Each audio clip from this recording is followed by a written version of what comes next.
به نام خداوند یگانه، خوش آمدین به شرکت افغان گلکسی که در شهر سندیاگو و ایالات کالیفرنیا هست.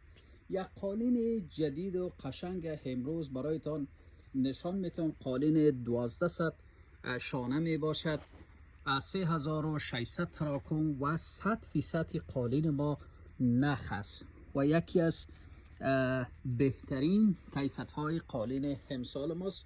شما ببینین توسط ویدیو خیلی دیزاین قشنگ است و این قالین ما توشک داره. این سیت توشک است، کمخوانی میکنه و همچنان همین سیت قالین ما میوه‌دانی های قشنگ هم داره. دوستانی که به میوه‌دانی و نوشابه‌دانی ضرورت دارن یا کیکدانی یا برای میوه خشک میتونن توسط هضمی قالین هم مکمل سیت فرمایش بدن.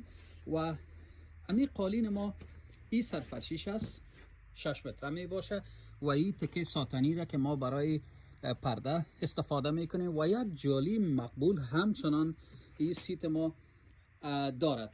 علاقمندانی که خواهان خریداری چنین قالین های قشنگ و نخی هستند، در شماره واتساپ ما به تماس شوین و یا به وبسایت ما سر بزنین.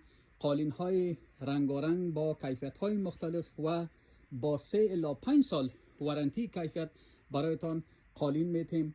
خوش و آرام باشین در هر قسمت دنیا که هستین، سربلند و سرفراز. و فراموش نکنین که صفحه ما را با دوستان و خانواده های محترمتان شریک بسازید. تشکر. ارسال لوازم خانه و آشپزخانه سراسر آمریکا و کانادا رایگان ارسال می شود.